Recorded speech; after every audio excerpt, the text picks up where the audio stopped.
me causa espanto. Eu acho que o Brasil está profundamente adoecido moralmente. Porque nós estamos falando aqui há 10 minutos de uma pessoa chamada Sérgio Moro, e ele está sendo tratado aqui como se fosse uma pessoa que merecesse todo o nosso respeito, uma pessoa muito digna, muito correta, enquanto que ele é uma pessoa que tramou junto a um acusador para colocar uma pessoa na cadeia.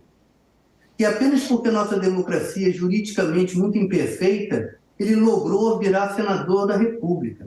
Então é feita uma ameaça à vida dele, que é um fato profundamente lamentável. Ninguém tem que ser ameaçado de coisa alguma. Mas me desculpem, milhões de brasileiros são ameaçados de morte todos os dias pela pobreza em que vivem, pela proximidade que são obrigados a viver com o crime organizado. E agora, este homem moralmente desqualificado recebe toda essa atenção, porque ele agora foi vítima de uma ameaça também. Espera lá, eu acho isso uma doença brasileira. Eu estou muito mais preocupado com milhões e milhões e milhões de outras pessoas que estão permanentemente ameaçadas e que não serão noticiadas aqui, nem em outro lugar nenhum, porque não tem o prestígio Pedro, que o poder traz para as pessoas. Esse é o meu ponto de vista. Por isso que eu digo, há uma questão de linguagem.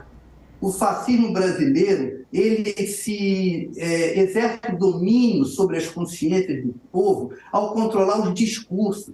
Então, quando eu fiz um comentário a respeito do nosso próprio programa, daquilo que nós estamos fazendo aqui, é um convite a vocês, que são profissionais disso, eu não sou, que reflitam sobre esta prática, onde simula-se algo que é muito semelhante a um diálogo, mas que, na verdade, é uma sucessão de monólogos. E eu me explico. O diálogo pressupõe um sincero interesse no pensamento do outro. Se nenhum de nós aqui temos um sincero interesse no pensamento do outro, nós vamos apenas ouvir, esperar a nossa vez de falar e então confirmarmos aquilo que sempre achamos, porque não estamos nos deixando modificar em momento algum pelo pensamento do outro. E não é só apenas, amigos, este programa. Eu vim a este programa porque queria viver a experiência de estar dentro destes programas que são pretensos debates e que, na minha opinião, me desculpem, não são debates, são monólogos que empobrecem, mais uma vez, a mobilidade do pensamento. Pedro, posso pontuar? Eu, da minha parte, brevemente, estou profundamente interessado, sim, no que você está falando e, por isso, quero estabelecer aqui uma troca e um diálogo, porque eu acho que existe uma resposta para esse questionamento que você coloca, que não coloca uma notícia dessas, ou a escolha de dar essa notícia numa luz tão ruim. Veja, você tem uma opinião muito negativa sobre o Sérgio Moro. Perfeito, direito seu. Outras pessoas têm opiniões diferentes. Tem pessoas que têm opiniões as mais profundamente negativas sobre o Lula, também direito delas, outras têm visões diferentes. Agora, Lula, Sérgio Moro, eles são representantes dos brasileiros. Um é presidente da República, outro é um senador brasileiro. Não, eu estava rindo aqui porque é engraçado, o colega está com dificuldade que a voz faz um eco, né? E às vezes o eco da voz da gente realmente atrapalha o nosso próprio pensamento. Eu achei só simbolicamente engraçado isso. Mas eu queria dizer, se vocês me permitem, que acho que a dificuldade de diálogo é algo natural do ser humano, sabe? E eu trabalhei em televisão a minha vida inteira, então, assim, não sou jornalista, não tenho o hábito que os colegas têm de estar todos os dias dando notícias e tal, mas tem um hábito muito grande com a comunicação através do meio eletrônico, sabe? E o meio eletrônico, para quem está assistindo em casa, ele cria uma dificuldade ainda maior de ser permeável à ideia, que não é a ideia que você já tem. E nós estamos falando do Brasil como se o Brasil não tivesse vivido nos últimos 6 anos sob um regime muito agressivo à democracia, entende?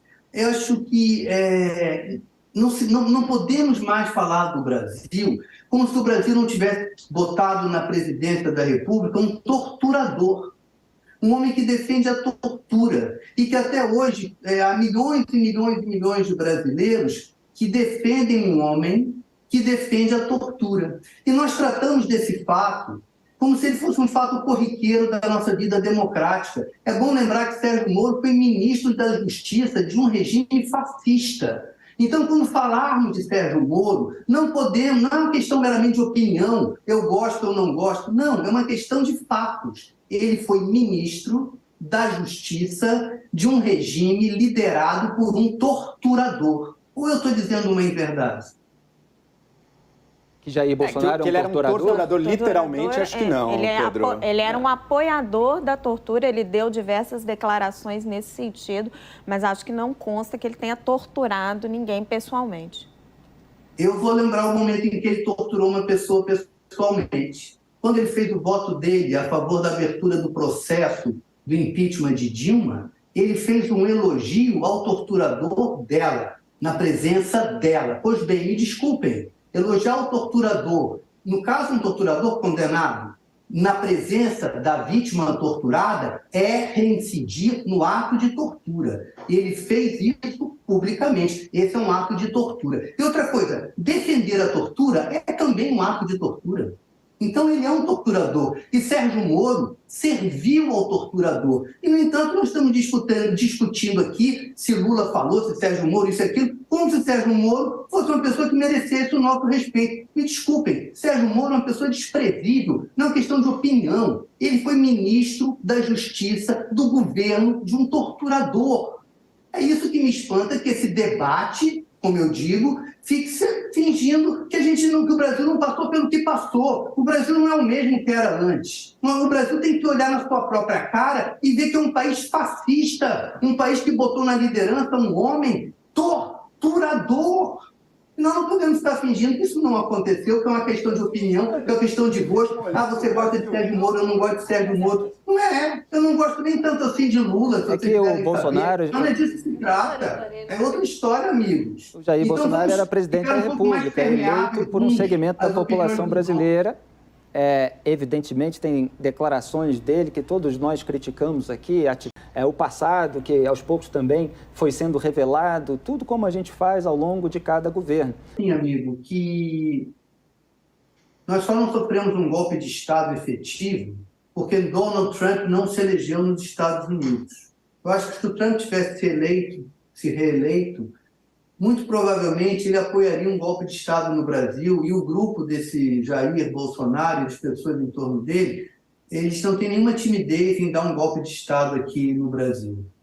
E eu vejo essa nossa conversa aqui, que é uma conversa que a gente humanamente tenta descontrair, porque ninguém aguenta ficar tão preocupado e tão sério o tempo todo, mas eu, sinceramente, não tenho vontade nenhuma de me descontrair quando o assunto é esse. Eu acho que o fascismo brasileiro, ele mobilizou o pensamento. Há 44% disso aí, matar o pesquisa, de pessoas que temem que o Brasil vire um país comunista, o que é um delírio absoluto, né? E, na minha visão, uma das coisas que fez o pensamento ficar imobilizado é a ausência de uma sincera dialética no jornalismo, entende? Por isso que eu insisto nesse ponto. Nenhum capitalista que investe na venda de informação paga para ouvir o que não quer. Nós, jornalistas, aqui eu estou sendo irônico, eu não sou jornalista, temos que botar na mesa do público a opressão que nós sofremos dos nossos empregadores.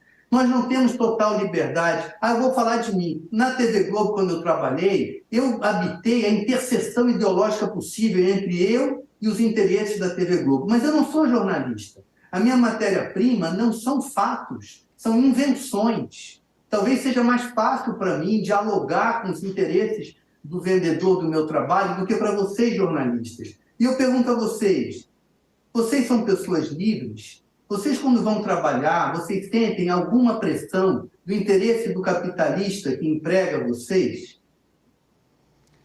Olha, está na hora da entrevista, o ministro chefe da SECOM, Paulo Pimenta, está no ar aqui com a gente. Houve um pequeno atraso aí para começar essa entrevista, agora ele está disponível.